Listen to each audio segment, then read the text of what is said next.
drum roll, boom. According to that, I'm live. Welcome. This is Tokyo Tonight. My name is Hiko Simon. I am here every Sunday night at 10:30 p.m. Japan Standard Time. Wherever you are in the world, I'm always. Japan is no daylight saving, so it never changes here. I hope that you are all well. I've had a long day today, actually, so I'm quite tired. And there aren't a lot of topics this week, although, as you know, I can talk forever on very few topics that we have. So I will do a little bit of that. Again, great to see so many people rocking in, especially with the late start. I do appreciate that. Let me just check I've got the game all the way up. I do. Turned it up to 11. Yeah, great to see people already rocking in. Kerberos Tenshi was in there even before I actually posted the notice that the show was about to start. So that's awesome. We've got Steve from Berkeley. Hello, great to see you. We've got Odie Jr., One Johnson, Quint Ranked. Yeah, Shubus, never fear. I am no longer afraid now that Shubus is here. Very great to see. Who else we got in here? Steve from Berkeley. It has indeed been a long time. Some boom-alicious goodness indeed. Great to have you with us. Coffee. I could use a coffee right now. It's like late at night, so I shouldn't have a coffee. But I'm always jealous of that Panamanian coffee. Ada Void, good morning. Black Tengu, good afternoon from Athens. I don't know. I feel like the food. I know that Athens isn't like the Greek islands, but it's close. I'm jealous, for the food. I think I've mentioned before. I've cooked at a Greek restaurant before. Head to toe. Lamb is like my favorite meat, but I must admit, being covered head to toe in lamb fat every day from cooking over a Greek restaurant grill, tested my love for lamb. But no, it's still there. Odie Jr., bada boom with mini peanuts for the squirrels indeed. Great to have you here. Thanks for joining. BTT Chiba, Mr. Cordy Chap, PB. Oh my god, it's Jason Statham with glasses. Yeah, the slightly off accent and not as good looking or interesting or, but other than that, basically the same thing. Yes.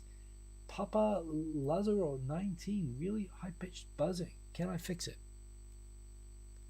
Okay, let me see. Maybe. Oh, might be. I know what it'll be. It'll be the mic. It's that. Boom, fixed it. That was the line in from the external thing. Thank you for tell me that it's fixed. That should have fixed it. Thank you, Papa Lazaro, for pointing that out. Well, it wouldn't be Tokyo Tonight if I didn't have technical issues. I'm a running tech support of problems that I create all by myself, but it's fixed now, right? Somebody comment. I know there's like a 17-second lag or something, so I'm just gonna dance until I hear that it's fixed. It's fixed, right? The buzzing's gone. Now the only buzzing is, of course, your excitement to watch the show. We've got Andrea Moboy. Good evening. Great to see you coming in from Australia late at night. Always do appreciate that. Actually, really appreciated seeing a commenter from New Zealand during the week. I know 10:30 p.m. Japan time is 4 hours ahead in New Zealand, so it's 2:30 in the morning. So it's like the one country that actually recognizes my accent. It's all dead asleep, but I picked the worst possible time. Although that's kind of a New Zealand thing to do, is to try to avoid contact with other New Zealanders as much as possible. But I had some lovely comments during the week of people who'd watched all the episodes. And very glad to see as well that there are still people in New Zealand into Japan. I was under the impression that New Zealand had switched to China, which kind of makes sense, but I'm glad I was on the Japan wave myself. So yes, indeed. Ukiora. Hey, is that did I pronounce that correctly? Ukiora. Sounds a bit like Kyoto, although it reads a little bit different. What's up, indeed? Great to have you in the chat. Nice to have a username I don't recognize. Always nice to see new names in there. Andrea Moboy pointing out that yes, indeed, Australia has a new prime minister and more independents voted into parliament. Times are changing. They are indeed. Congratulations, Australia. Will be very interesting given that Labor will need some of those independents to be able to. Those independents are going to have a lot of power, which is, it's a good thing. It's how proportional systems work, which Australia should really look at becoming. And I really, I actually am equal opportunity. I dislike politicians in Australia from all sides. I really don't like one party at all more than any other. But that said, the only thing worse than an Australian politician is an Australian politician who's been left in power for too long. And that was the problem that Australia had. And they were just taking some, not just crazy positions on climate change and so on, but, they were just making bad laws from an external perspective and from a person who's interested in policy making. They were just doing reactive, crazy stuff.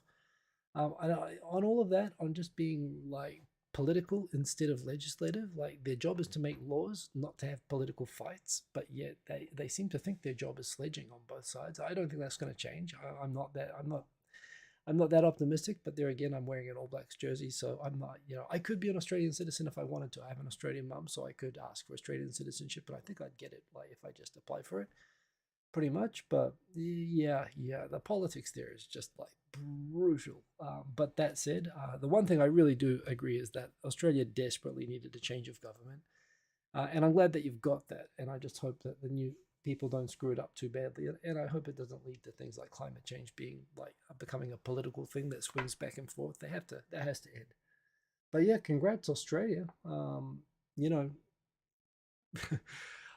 it, my impression is whatever government they get now, it couldn't be any worse than what they've just had. But there again, most governments, you start to think that, and then you find out what's possible. So yeah, where's our moderation? I don't know. Well, I did set up the stream pretty late, so hopefully Aaron can make it. But if not, that's all good. I can moderate live on the fly here. So yeah, DJ Sunny Side Up, there I am. Good to see you, homie. Indeed, good to see you, homie. DJ Sunny Side Up. Great to see you as always here in the chat. Butterstocks are still holding strong.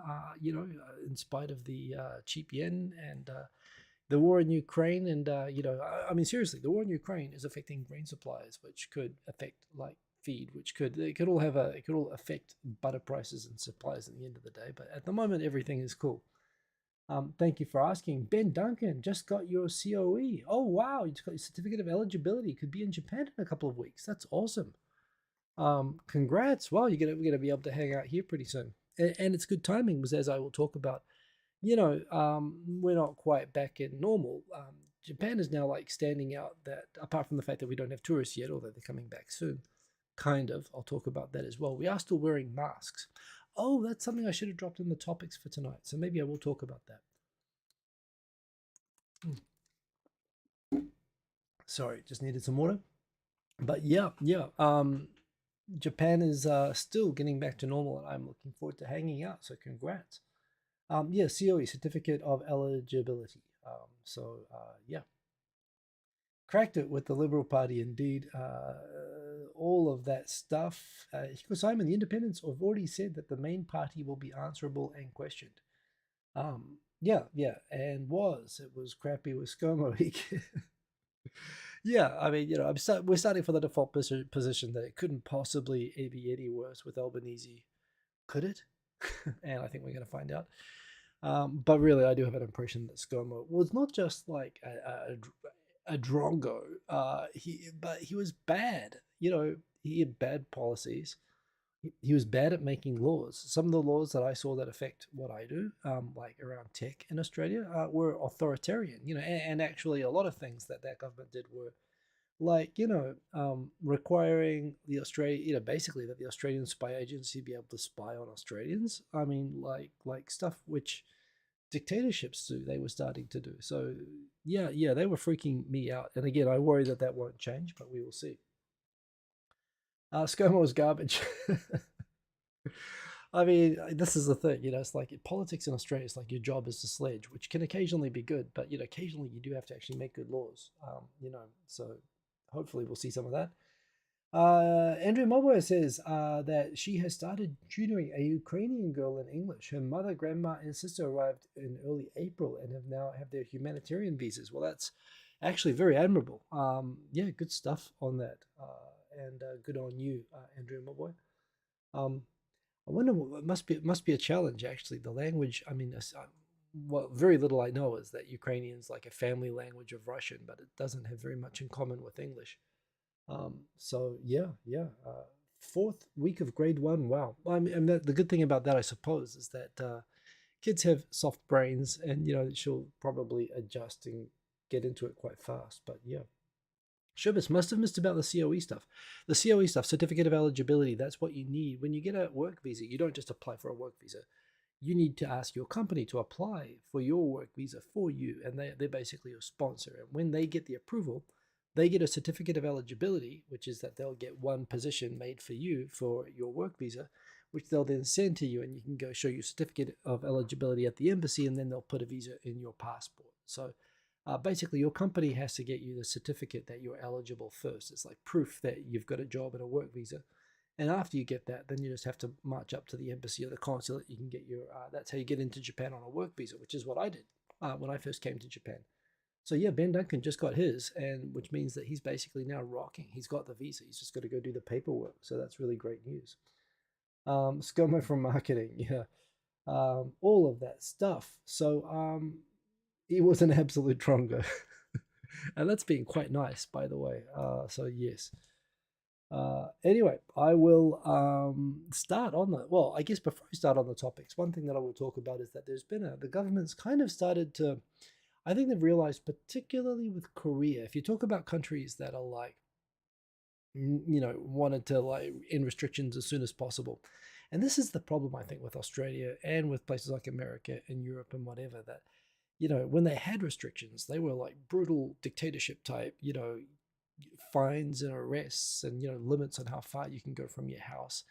And, really, like, we don't trust you to do anything, so we're going to put oppressive rules on you, which made everybody feel like, oh, we want these rules to be off as soon as possible. And all the pressure meant that they released them usually prematurely, and then everyone would get COVID.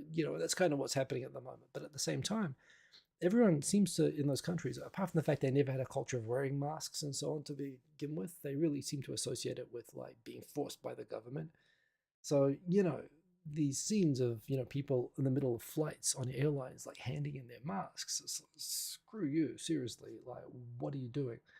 But it's because they're not voluntarily doing it internally a lot of the time. It's being forced on them. So in those countries, they never got into the mask thing. Japan already had the mask thing. And of course, Japan's famously just got a population that's afraid of germs. And the only real countries that sort of rival or exceed Japan on fear of germs and readiness to wear masks, at the drop of a hat is Korea, Taiwan, a couple of other countries. And Korea, partly perhaps with the change of government, the new prime minister, the new president there said, you don't have, well, they also had enforced mask wearing. They had rules for it, which Japan has never really had. But they said, so now these rules about wearing masks, that you have to wear them all the time everywhere, you can now take them off if you're in unless you're in a group of more than 50 people, in a room hugging.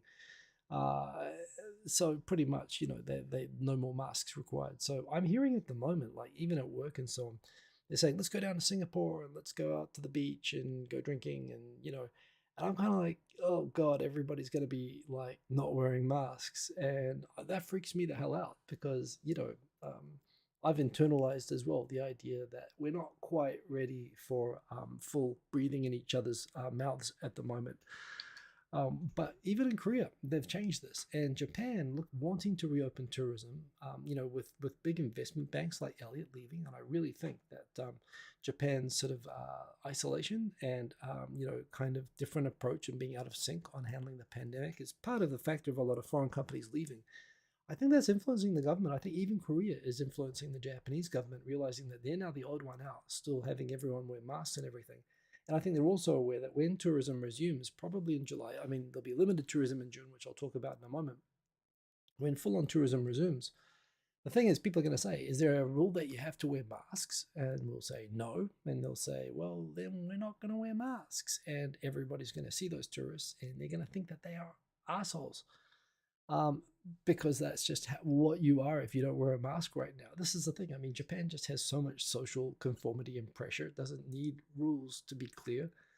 But this is going to happen and it's going to cause problems. So the government's kind of now saying publicly, yeah, we're going to open a committee to see if we really need to wear masks all the time outside, like if you've got lots of space. And they've started living, the chief cabinet secretary actually put out a couple of messages this week, one time saying, yeah, we're thinking about easing, the advice that you should wear masks outside unless you're, actually talking to someone up close. You just don't have to wear a mask outside anymore.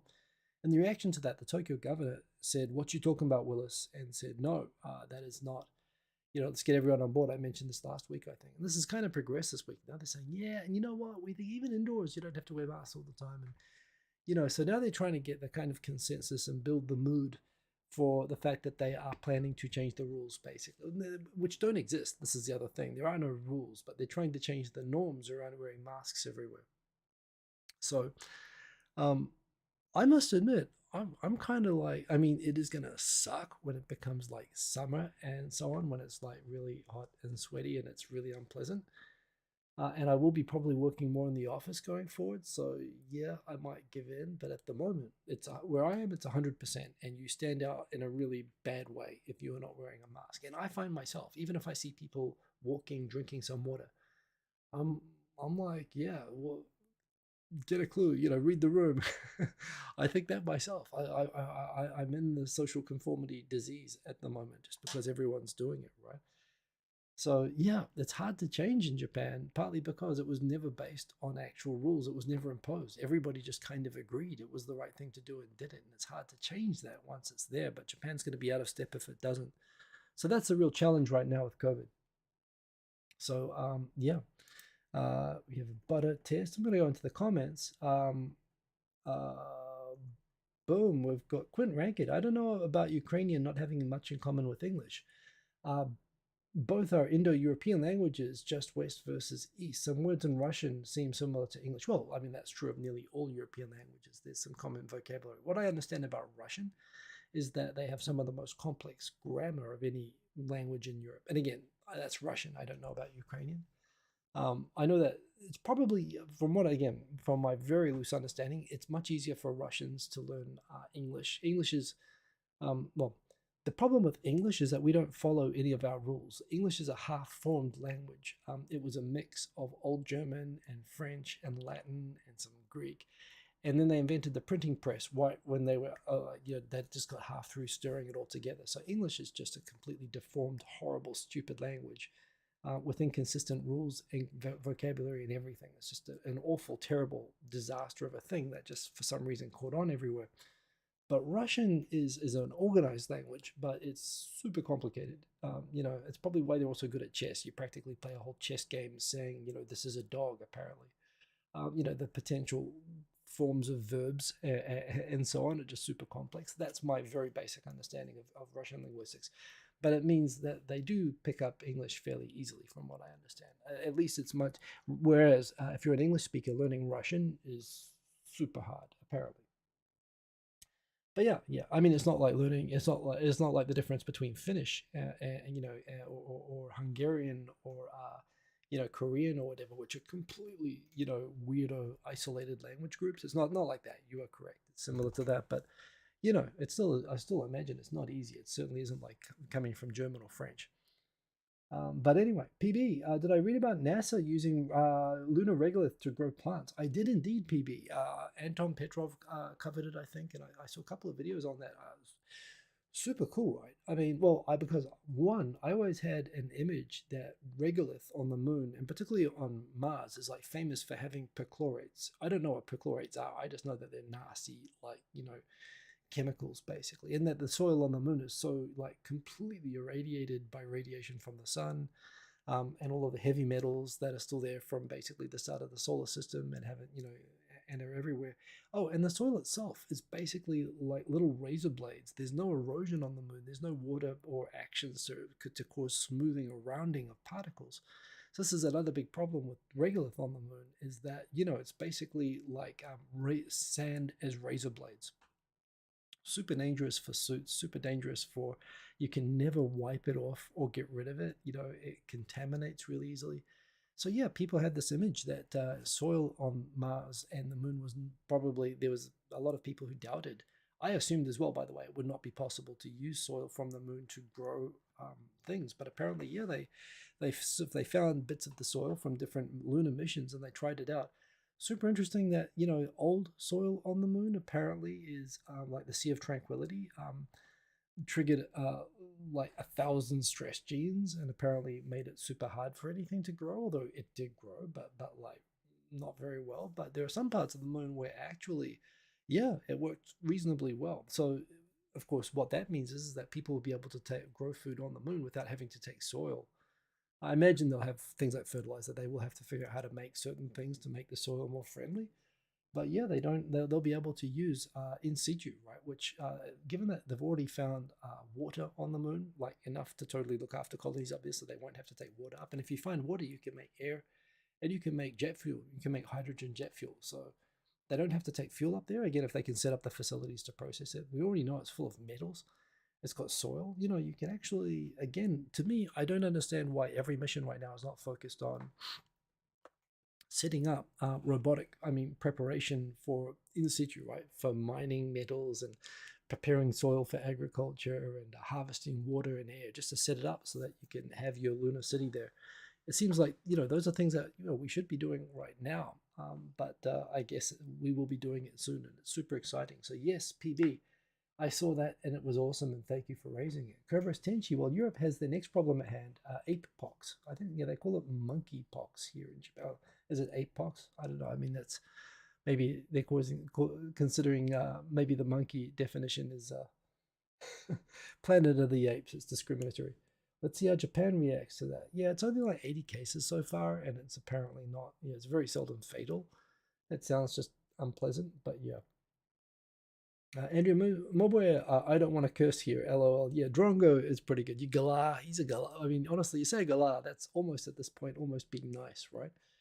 Um, yes.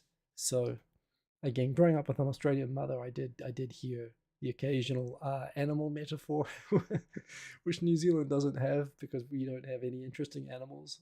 But yes, I got, even in New Zealand, I got Australian metaphors in my vocabulary, which sometimes caused me problems at school. But yeah, anyway, going through more comments, more comments. Excellent. So you got Arak299. Glad that you can make it, as well as Dan H. Excellent as always to see you there in the comments. And believe in yourself. Great to see more people rocking in. I am catching up. Kerberos Tenchi. Perchlorids are chemicals that contain CiO4. In itself, not that bad, but it is a great oxidizer, which can be quite bad. Okay. Well, anyway, I mean, I heard it's just like having sulfuric acid, like as a drink or something. It's meant to be something that makes soil on Mars useless. But there you go. I mean, if they can process it and get out the right useful stuff from it, that would be cool.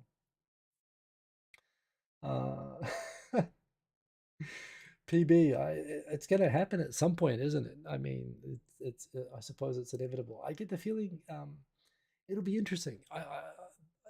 I'm guessing there'll probably be hydroponics a long time before there will be actual grown in the soil. Although that will be a thing, won't it? So yeah. Anyway, into the links that I have. So first thing is that Japan has announced it will be restarting tourism like in June, and everyone's like, great, I'm booking my ticket.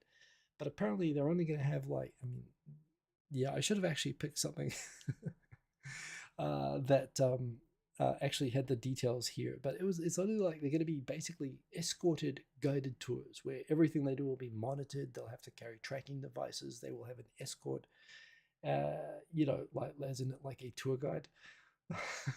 And they will be going around all the, basically like a North Korean tour. So tourists try to enjoy Japan, and the guy hired to help. Everybody said immediately, like, "Oh, Japan is reopening tourism on the North Korean model," which is just stupid. And again, it's just theater to appease Japanese people who are nervous about tourists coming back. And I don't know, maybe if they go and rip up a poster of Kishida, maybe they're gonna end up in detention and dying there as well. Who knows? I mean, I don't know why they have to be completely watched. It makes me glad I'm already inside the insane asylum. I know all the rules. But it'll be for a month, 1 month, and then they're going to, do the dance, pretending you see everybody. We've got this under control. Okay, now everyone can come in. That's what they're going to do. And probably, hopefully, July, August, it will slowly ramp up again, and we'll see. I mean, I say that hoping that there's no new variant or the monkeypox doesn't get us or anything else. But yeah, again, baby steps. This is to inspire public confidence, and I think that makes some sense, although it is silly and unnecessary. Dan H, thoughts on 2.7 trillion yen budget and Japanese inflation finally reaching 2%? All it took was the rest of the world to fall apart. On the budget, I mean, I don't pay much attention to it at this point. They always overspend. The debt in Japan is insane. And the fact that it's locally held, yes. I mean, there, you know, we have people from Greece in here. I mean, people talking about how Germany lecturing Greece, how, you can't be a responsible country and have that much debt. Japan has like, 10 times Greece's debt. Countries which are considered economic, basket cases and in need of discipline and so on from some leading powers. Japan is going crazy, and they're doing all the things you're not supposed to do. They issue bonds to themselves. They force the banks to lend to them. They print money like crazy, and somehow we don't have hyperinflation, and somehow the country hasn't collapsed completely, and no one's quite sure why. But it does make a difference when you don't have Germany trying to collect on your bonds. Um, so yeah, the budget, they're still spending like crazy. I mean, in a way, they have no choice. This is exactly where you're supposed to spend money. I mean, it's the rest of the time that doesn't make sense. It does make sense right now, and they're probably going to need more spending to reboost the economy. But the thing is, I think long term, the biggest problem right now is that it's one thing to spend money to maintain welfare and services and standard of living as the country slowly declines. That's one thing. But Japan is spending money partly to try to, maintain a kind of illusion that it's still a top tier power in the world, like boosting the military and boosting, support for third world nations, which is all, sort of great and strategically great. But they're trying to act like a richer person. They're living beyond their means, not just in terms of, welfare and construction and public works, but in terms of like international stuff where again, not everything about the way that Japan spends money makes sense, but in terms of spending money to reboot the economy and so on, I mean, yeah, they've got to do that right now. So in terms of that, um, the budget, I suppose, is just more of the same in terms of finally hitting 2% inflation.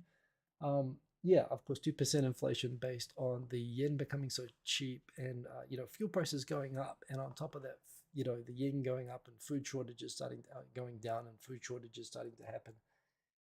And so, and wages haven't changed. This is the other problem.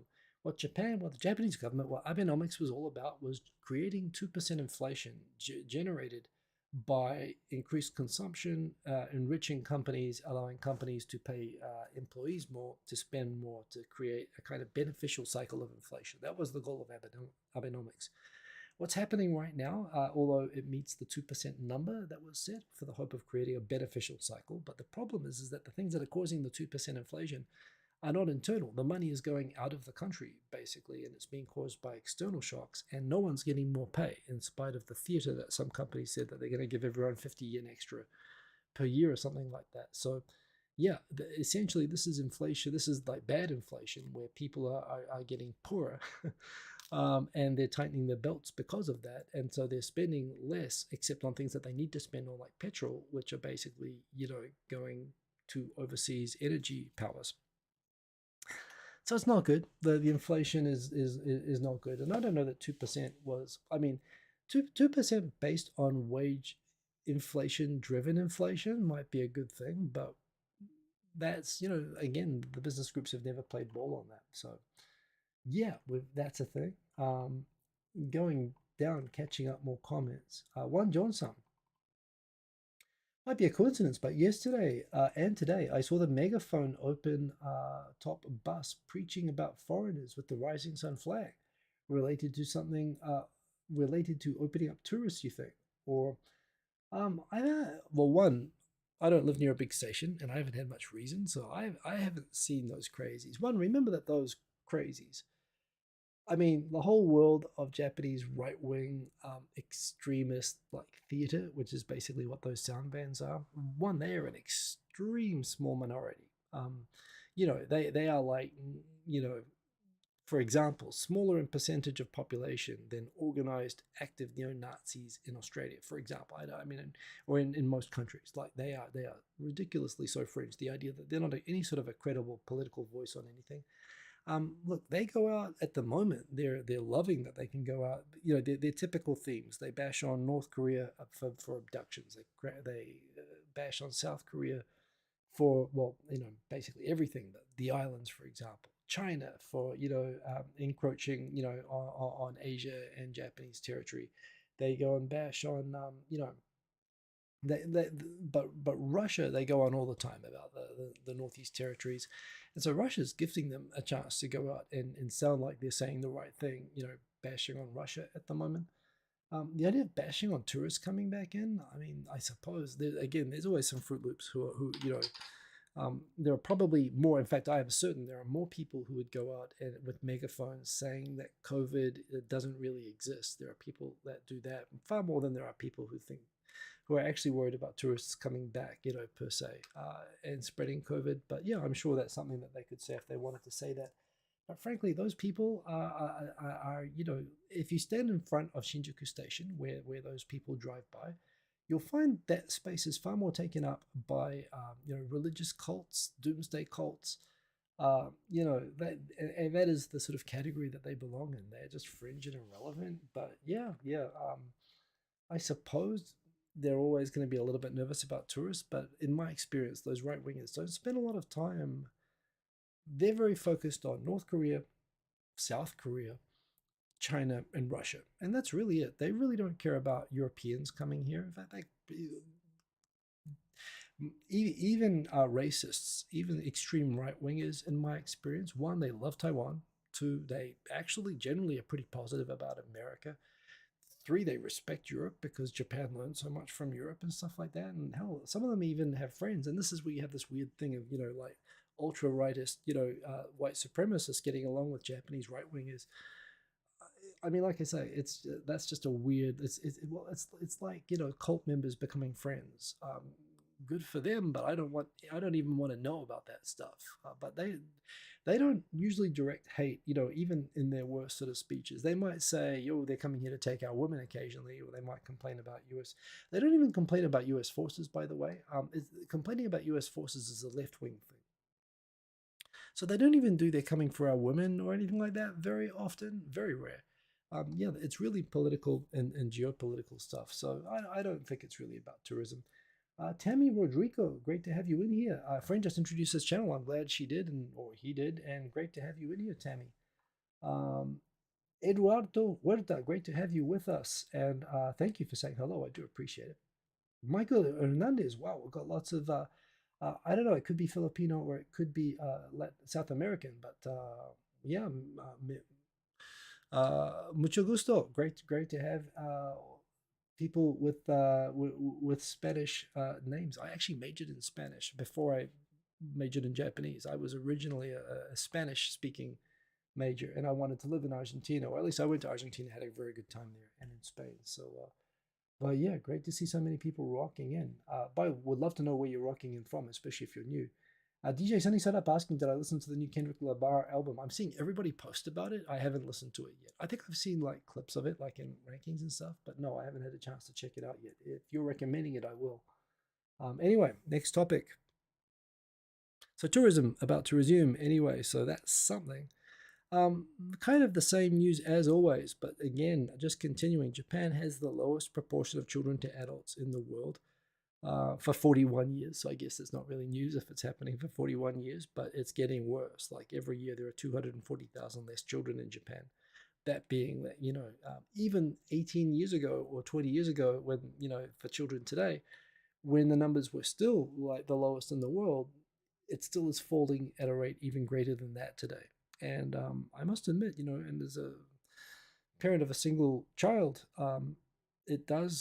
I don't think we have the situation in Japan that you hear about in China of the little emperor, only childs where everyone dotes on them too much and they become spoiled. Japan's just not really like that with kids. They're not that doting. I mean, they are, but they're not doting like that. But it is creating interesting dynamics, and I suppose and it contributes. The fact that it's normal to not have kids, or to only be one kid and be around adults and not be around kids for kids growing up, I think contributes to the idea that I think it's different when you live in a society where everybody has a family of 8 kids. That's what everybody does. Whereas when you're in a society where most of the people that you see when you go out are not with kids, that creates it's a cycle. It's definitely happening there, particularly in cities. And again, I think this is less the case in rural towns. But in rural towns, they have kids, but those kids all move to Tokyo for various reasons as well. And then they go to Tokyo and they don't see kids. So this happens in a lot of countries, but of course it happens in an extreme way here. So always find that interesting. Tim the Asian Ink, boom, boom, boom, boom. Totally not late or anything. No, you are not. We're just getting warmed up here. Great to have you join the chat. Um, so yeah, on Netflix lately, I did go and check out the Pentaveret. So I Married an Axe Murderer. Not, I mean, Mike Myers has a lot of bad movies and a couple of good ones. And So I Married an Axe Murderer is not a good movie, but the scene where he plays his Scottish Canadian father, raving in the living room while watching the TV, abusing the kid with the big head, and talking about the Pentaveret conspiracy, like two of my favorite Mike Myers scenes in any movie of all time. And so, yeah, he made a series, and it's not good, but it's got little bits of goodness. My rating is that it's 85% hard cringe. Yes, oh god, he plays basically almost every character. Bruce Baldwin, the Rupert Murdoch type character that he plays, is really well done, by the way. I didn't think he could do an Australian that well. Um, but yeah, I really did appreciate seeing him play Canadians. Again, bringing out those roots and learning how to make fun of Canadians in a nice way. I like that, but yeah, it's not unwatchable. Well, at times it's unwatchable. It's okay. I watched it not expecting very much, and it exceeded my quite low expectations. I am enjoying very much. Oh God, that's right. Okay, I'm watching very much Better Call Saul. Highly recommended, as I've said many times before. I also started watching The Circle, which I'm regretting, but final episode coming up next week, so I've got to watch it. Yeah, that's not good. But yeah, I actually, this is the thing. I'm flying to Korea on Wednesday. I did tweet during the week the dramas that I'm having with that. In fact, I think it didn't show up in the saved requirements here, but that is going to be it. So basically, the story with me going to Korea is that there is an important meeting um, uh, for work over there with an external party that I would expect Korea, everyone would be even more tech savvy than Japan. But it seems not always. There is some kind of really critical meeting where I said, okay, let's do a web conference. I'll check if we can do it by web conference, and I'll be happy to explain this thing to them. And I got the response from my team saying, yeah, no, they said they really need someone to come in person. And the other alternative could have gone from Singapore, but there's no flight. So I'm going to fly over there. And I've been over there a number of times for work, although this will be my first trip. I mean, I've only been outside of the Yamanote line once in the whole last 2 years. So, like, this is kind of like going to outer space for me at the moment, going to Korea.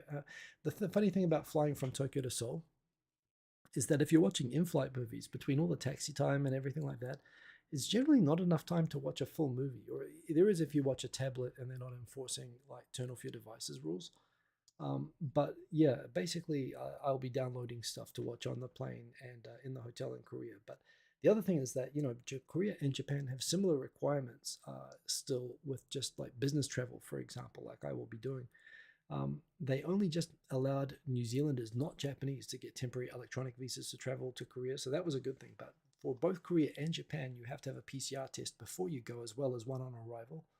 So I'm going to have basically, I need to get a PCR test tomorrow from a place where I can get one with a certification in English that meets the Korean government's requirements.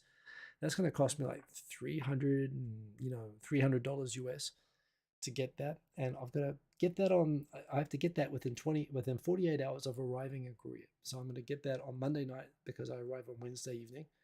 But I won't get the result until Wednesday morning, so I've got to pick it up on the way to the airport, which will hopefully be negative. And then in Korea, I have to get another test to return to Japan. And originally, I was planning to get it like on the day of the meeting, thinking that, oh, you must be able to get it like in a couple of hours. But it turns out that in Korea, they centrally log all of the test results. And as a result, it takes like a full day, normally 24 hours to get a result. So the test would have come back when I was due to fly back to Japan. So just for the PCR test that I need to return to Japan, I needed to extend my trip into Korea by a day. So I'll be basically on Friday just staying there to pick up my test result and get everything in order to come back to Japan, where I will be tested again. And if it's negative under the current rules, you're able to go straight home. However, my family being kind of conservative, means I'm going to be actually staying in a hotel beside work for a week, even if I test negative, just to be doubly safe. So yeah, I'll be kind of voluntarily isolating when I get back. I guess it's a kind of holiday in a way, although I'll be working. So yeah, all of this basically 1.5 weeks and 4 COVID tests and proof of I had to go to the Korean embassy for my temporary visa, which it turned out I found out after being told to go to the Korean embassy to get a visa. I found out that I didn't need to go there, but I spent a whole day there before I found that out. Had to go to the city council office to get an English language certificate proving I was triple vaxxed. So, pardon me. A lot of hassle for a meeting that we could have just done by Skype.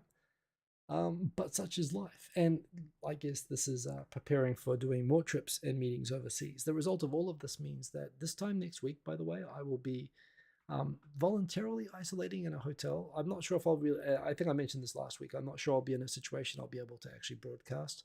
I won't have my whole PC set up or anything.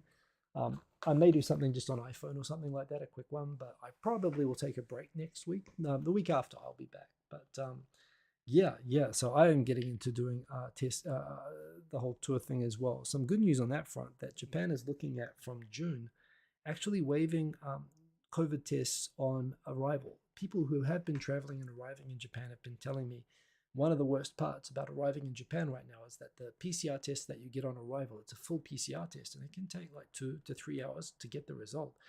And the whole time you're being processed through you're basically in lines for 2 or 3 hours going through the COVID testing process where you feel like you're getting exposed to catching COVID from other people the whole time. It's when you get off an airplane and you're forced to do 2 or to 3 hours of queuing and medical tests and stuff like that. Pretty awful for most people. Again, I mean, for a short trip like Korea, I guess, like I say, I'll take some movies and I'll just watch them while I stand in the line. But the good news is that from June, the Japanese government, as well as increasing the cap to 20,000 arrivals for 80% of travelers, i.e. for people from countries representing 80% of travelers, they are going to not require the tests on arrival. They still will require the pre-flight proof of vaccination and test, but you won't need a test on arrival.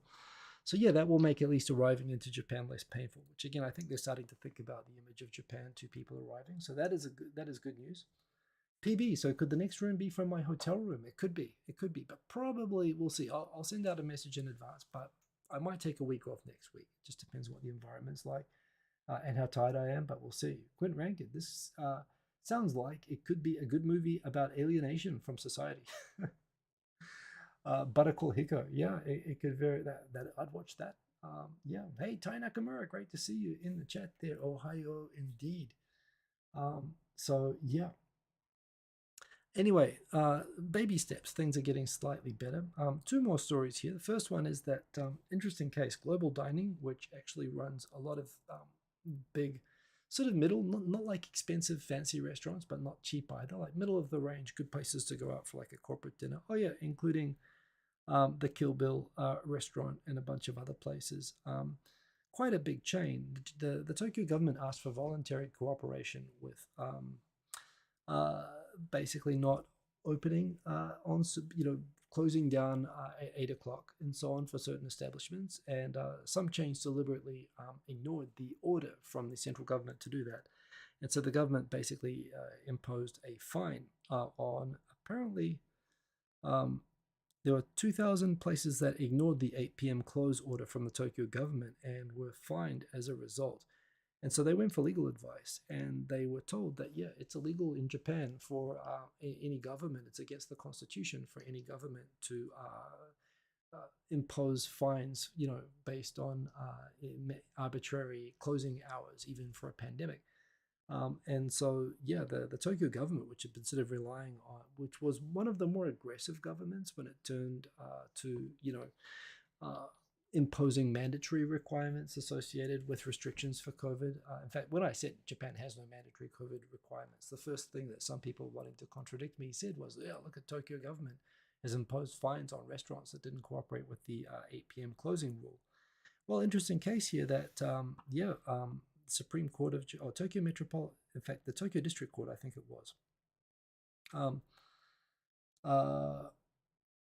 yeah, said that the order to close at 8 p.m. was unconstitutional. And this is actually something that where some people are pointing out, the LDP was saying, oh, yeah, we need to change the constitution because we can't do a lockdown. So let us change the constitution. And we're totally not going to change Article 9 and remilitarize if we do that. Some people thought that was a ploy. But here it is. The courts actually are backing the view that, yeah, if Japan ever wanted to do mandatory shutdowns like Australia and New Zealand and, many parts of America and Europe and so on did, they'd have to change the constitution. And this so far proves their point that that is in fact true. It also, given that this was deemed illegal, although I'm not sure if the story with the fines, they're not paying any damages. Like they even dismissed the damage claim of 104 yen. Um, so yeah, basically it was just sort of a moral victory. But yeah, it does prove that in Japan it genuinely is impossible for the government to make anyone do anything with the pandemic. And yet in spite of that, everyone is wearing masks. So there is kind of just general buy-in for the right things to do. So that's an interesting one. Final one that we've got. They're still trying to change Article 9, asked Mr. Kordychev. The far right, including Abe and many people in the LDP, indeed are. And that's why when those people say, oh, you want to have a lockdown? Well, we've got to change the constitution. Everybody rolls their eyes and says, yeah, we know what you're up to. You're not going to get away with this one. But yeah, they're the ones that we're bringing it up. And probably we're bringing it up for that reason. And there are some, but that's obviously still never going to fly in Japanese society. And that's why even when Abe had a two-thirds majority in both houses of parliament, he still didn't try to change the constitution because he knew it wouldn't have passed the referendum needed to ratify the change. So yeah. Final one, interesting one here. I've talked about this before about the Hague Convention. Yeah, American father Jack Stone is going on hunger strike outside the Dieppe building over basically a parental abduction. And this is an interesting one because, of course, if this happened in Japan, there's no real recourse in Japan. There's no concept of custody or joint, certainly no concept of joint custody, and there's no family courts in Japan don't have the ability to enforce custody orders. So, for example, if one parent, um, you know, uh, when there's a divorce, typically one parent, most often the mother, ends up looking after the child, and normally they will deny access to the other parent. In cases of divorce, by the way, the payments, there's almost no requirements of alimony. The settlements in divorce cases, even involving children, are often very, very low, only a couple of $100. But the expectation there is that the non-custodial spouse is excommunicated, and that's kind of culturally understood, even though a lot of people in Japan increasingly don't like that. That is what's understood, that when you divorce your kids and you divorce your extended family. So that's obviously incompatible with overseas law, and this has been a point I've talked about many times on this show, that it creates problems in international relations and international marriages where you have people married who don't realize these cultural differences.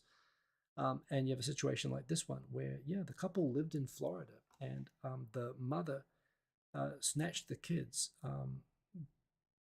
basically in violation of a custody order in the US, and took them back to Japan. And Japanese courts, even though Japan did sign up to the Hague Convention on Parental Aspects of Child Abduction, um, which basically says that Japanese courts will enforce overseas custody orders. The problem is that Japan has no custody enforcement mechanism. There's no family court officers who can go and do this.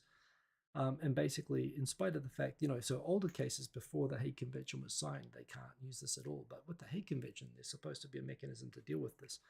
But it hasn't worked. For whatever reason, the courts have not supported the claim to try to get the kids back, and he doesn't know where the kids are at the moment. And this is and there's been a few episodes where the kids are abducted basically multiple times, and he's not been able to see or check the welfare of his children for over a year. And so basically, he's petitioning to have Japan create.